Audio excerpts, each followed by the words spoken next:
Hello बच्चों, तो एक बार फिर से हम आए हैं एक नए क्वेश्चन के साथ। और वो क्वेश्चन आपके सामने व्हाइट बोर्ड पे दिख रहा। क्वेश्चन लिखा है कि the function F X is equals to 2 log x minus 2 minus X square plus 4x plus 1 increases in the interval. और चार ऑप्शन ए, बी, सी और डी दिया हुआ है। क्वेश्चन कह रहा है कि ये जो फंक्शन है किस इंटरवल में इंक्रीजिंग होगा। इंक्रीजिंग का मतलब होता है वर्धमान। देखिए ये जो क्वेश्चन है ये आईआईटी में पूछा गया क्वेश्चन है। अब तो आम बात हो गया है, ये बोर्ड एग्जाम में भी पूछने, इस टाइप के क्वेश्चन बोर्ड एग्जाम में भी पूछने लगे हैं। बट ये एक आईआईटी का क्वेश्चन हुआ है। और सबसे इंपॉर्टेंट बात यह है कि इस क्वेश्चन का जो सॉल्यूशन है, आंसर है, अपने आप में एक बहुत इंटरेस्टिंग है। इसकी जो सॉल्यूशन है वही एक दिलचस्प सॉल्यूशन है। और एक बात और याद रखे रहना कि जब ये एग्ज़ाम दिया जाता है या फिर अब जो हो रहा है कि जो एग्ज़ाम बन रहा है, एग्ज़ाम का जो पैटर्न है, मतलब ऑप्शन का जो पैटर्न है वो ये है कि पहले मल्टीपल चॉइस होता था कि एक सही है, अब एक भी सही हो रहा है, दो भी सही हो रहा है, चारों के चारों ऑप्शन सही होने लगे हैं। एक बार क्या करो, क्वेश्चन को लिखो, वीडियो को पॉज करो और ट्राई करो सॉल्व करने का। एकदम पूरी एनर्जी लगा दो और अंततः अगर नहीं आए तब जाकर के वीडियो को देखना या फिर किसी सॉल्यूशन को देखना। ये जरूरी नहीं है कि मेरा ही वीडियो देखो, कहीं से भी जाकर के सॉल्यूशन देख लो। खैर स्टार्ट करते हैं और देखते हैं कि इसका सॉल्यूशन क्या होगा। सो पहले लिख लेते हैं कि F X is equals to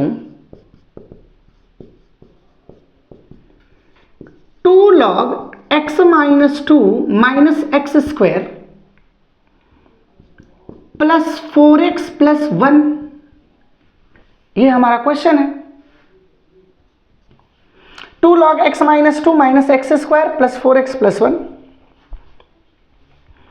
अच्छा, एक बात और, मैंने ये बताया था कि इंक्रीजिंग और डिक्रीजिंग फंक्शन जब भी चेक करना हो कि कोई गिवन फंक्शन इंक्रीजिंग है कि डिक्रीजिंग है, उसके लिए हम एक बार डेरिवेटिव करते हैं, मतलब एक बार डिफरेंशिएशन करेंगे और उस डिफरेंशिएशन को बराबर के दिखा देंगे 0। उसके बाद हमें क्रिटिकल पॉइंट फाइंड आउट करना होता है। समझ रहे हो? मतलब जो ये दिया हुआ फंक्शन है, इस फंक्शन का एक बार डिफरेंशिएट कर दो x के रिस्पेक्ट में, तो लिखेंगे differentiate with respect to x के रिस्पेक्ट में इसका डिफरेंशिएशन करो। अच्छा, अगर fx का डिफरेंशिएशन करोगे तो मिल जाएगा f डैश x। ठीक है, एक चीज और याद रखना ना कि f डैश x का मतलब होता है dy बाय dx, बोल सकते हो वैसे, समझ रहे हो? या कहीं कहीं इसको ये भी लिखा जाता है f1x। 1 का मतलब होता है पहली बार डेरिवेटिव करना। सो डिफरेंशिएट कर दो तो fx का होगा f डैश x। अच्छा, यहां से होगा 2 और log x का जो डिफरेंशिएशन होता है d by dx log x, मालूम होगा log x का डिफरेंशिएशन 1 बाई x होता है। मतलब log x है तो इसका डिफरेंशिएशन होगा 1 अपान x माइनस 2। क्योंकि कंपोजिट फंक्शन है तो इसका फिर से डिफरेंशिएट करेंगे और डिफरेंशिएट करेंगे तो यही आएगा। देखो ना, x का डिफरेंशिएशन करोगे तो 1, 2 कांस्टेंट और डिफरेंशिएशन करोगे तो 0, तो 1 माइनस 0 1 होगा, 1 में इसका मल्टीप्लाई करोगे तो ऑब्वियसली यही आएगा, हटा देते हैं। माइनस इसका डिफरेंशिएशन करेंगे तो 2x और इसका डिफरेंशिएशन होगा 4 और 1 का डिफरेंशिएशन 0 हो जाएगा। भाई कांस्टेंट का, नेतांक का जो डिफरेंशिएशन होता है वो 0 होता है। यहाँ तक तो ठीक है। अच्छा, एक स्टेप और बढ़ जाते हैं, या F dash X is equals to 2 upon X minus 2 minus 2x plus 4। तो ये हमारा एफ डैश आ गया। इसको एक डब्बा में पैक कर देते हैं। ये क्या है? अपन का एफ डैश एक्स, यानी फर्स्ट डेरिवेटिव है। अब इसके बाद क्या होता है? अब इसके बाद अगर एफ डैश एक्स की value, critical point find out करते हैं और क्रिटिकल पॉइंट फाइंड आउट करने के बाद हम x की वैल्यू निकालते हैं और फिर हम एक एक कर करके ट्राई करते हैं x की वैल्यू रख करके f डैश x में। और अगर x की वैल्यू रखने पर एफ डैश एक्स निगेटिव आ जाए, मतलब 0 से छोटा, तब हम कह देंगे कि ये जो फंक्शन है वो डिक्रीजिंग फंक्शन होगी। और अगर x की वैल्यू रखने पर एफ डैश एक्स 0 से बड़ा हो जाए, तब जो ये फंक्शन होगा ये कैसा हो जाएगा, ये एक इंक्रीजिंग फंक्शन होगा, मतलब वर्धमान हो जाएगा। अच्छा, डिक्रीजिंग को ह्रास्यमान बोलते हैं, DECREASING। डिक्रीजिंग को क्या बोलते हैं, ह्रास्यमान। और इंक्रीजिंग को क्या बोलते हैं, इंक्रीजिंग को बोलते हैं वर्धमान।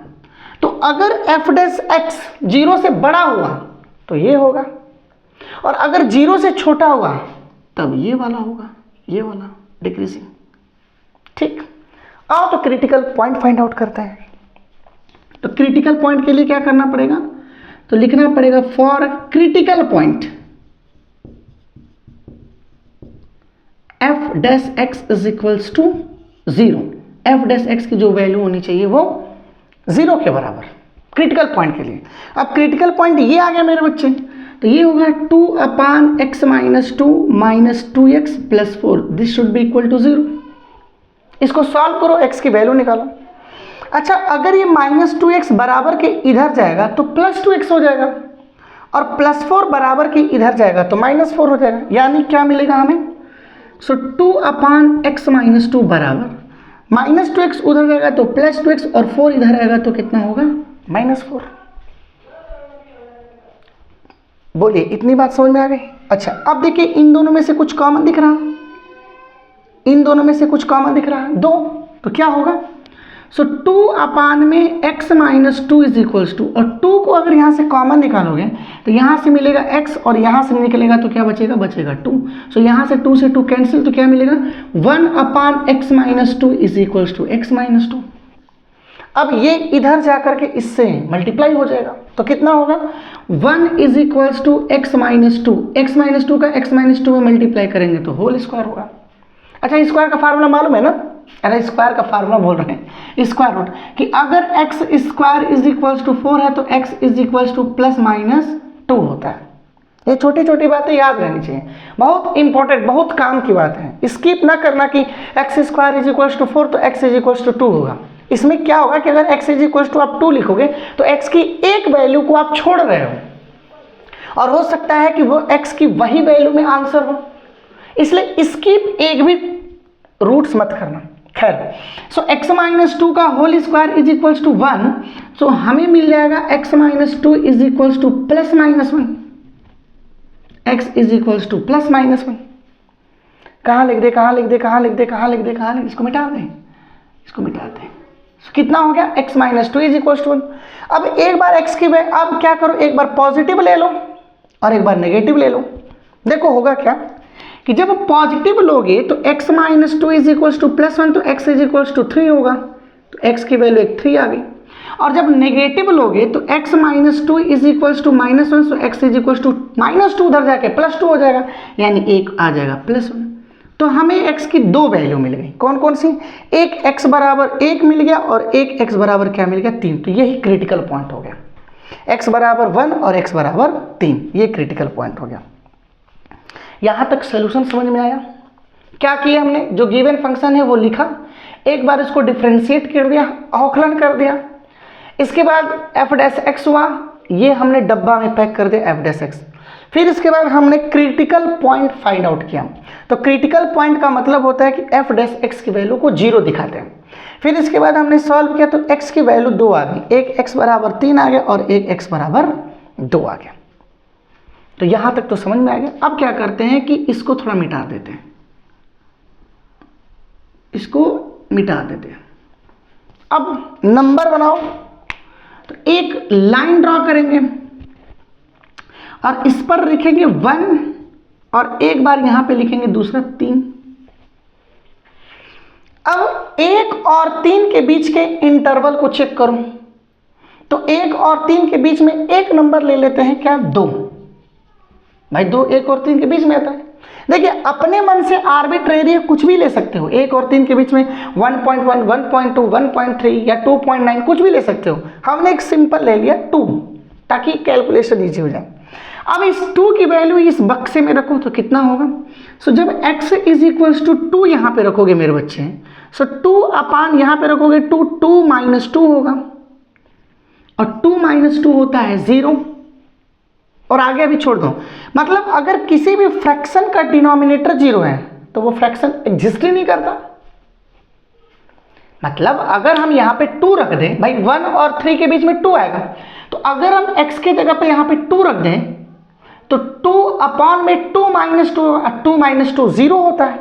तो अगर किसी भी फ्रैक्शन के डिनोमिनेटर 0 है तो वो फंक्शन एग्जिस्ट ही नहीं करते। इसका मतलब ये हुआ कि हम x की वैल्यू 2 यहाँ पे नहीं रख सकते, यानी हम 2 पर एक बाउंड्री लाइन बना देते हैं, यानी x 2 के बराबर नहीं होगा, यानी हम लिख देते हैं यहाँ पे टॉप पर x does not equals to 2, x 2 नहीं होगा। तो अब इस तरह हमें 3 क्रिटिकल पॉइंट मिल गया, 1, 2 और एक 3। अब क्या करना है, 1 और 2 के बीच में एक नंबर लो, तो 1 और 2 के बीच में एक नंबर होता है 1.5। लेकिन मानने को 1.4, 1.6 मान सकते हैं, लेकिन कैलकुलेशन इजी हो जाएगा। देखो अब रखो यहाँ पे, सो 2 अपॉन में यहाँ पे रखो 1.5 माइनस 2 माइनस 2 इंटू 1.5 और प्लस 4, ये होगा 2 अपान, और 1.5 में से 2 माइनस करोगे तो बेटा डेसिमल 5 हो जाएगा, माइनस डेसिमल 5 होगा। अरे 1.5 में से 2 को घटाओगे तो माइनस आधा ही तो होगा, 1.5 में से 2 को घटा दिया तो माइनस आधा, और ये होगा 1.5 दूनी के 3 प्लस 4। कमाल की बात है कि इसको कटा दो तो 4 बार में -4 -3 प्लस 4, 4 से 4 कैंसिल हो गया, -3 0 से छोटा हो गया। मतलब f डैश x की वैल्यू कितनी आ गई, f dash x is equals to क्या रखे थे 1.5, so x is equals to 1.5 पर f डैश x की वैल्यू 0 से छोटा आ गया, देखो नेगेटिव आ गया।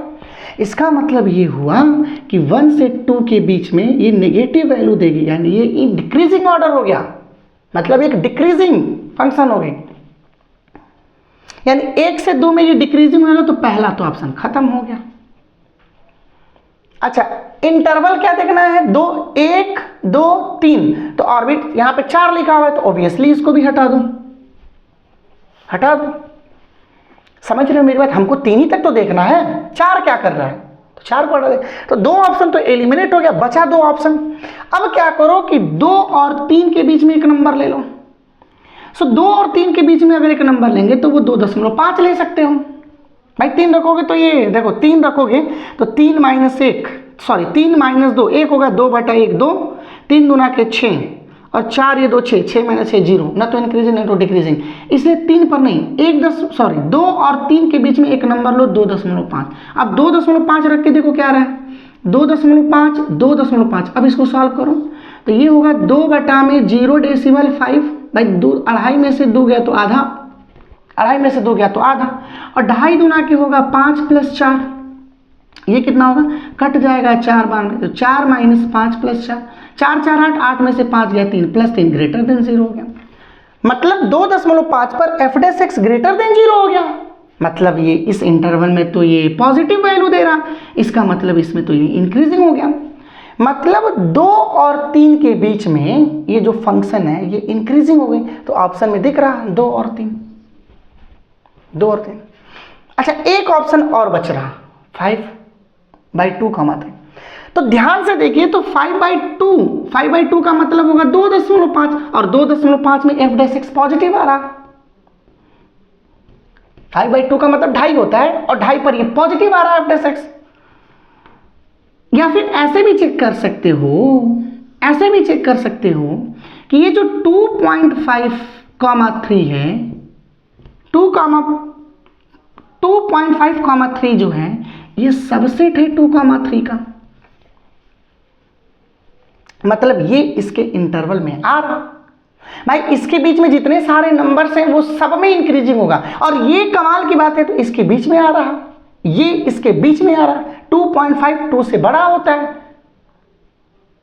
इसका मतलब कि इस इंटरवल में भी ये इंक्रीजिंग होगा।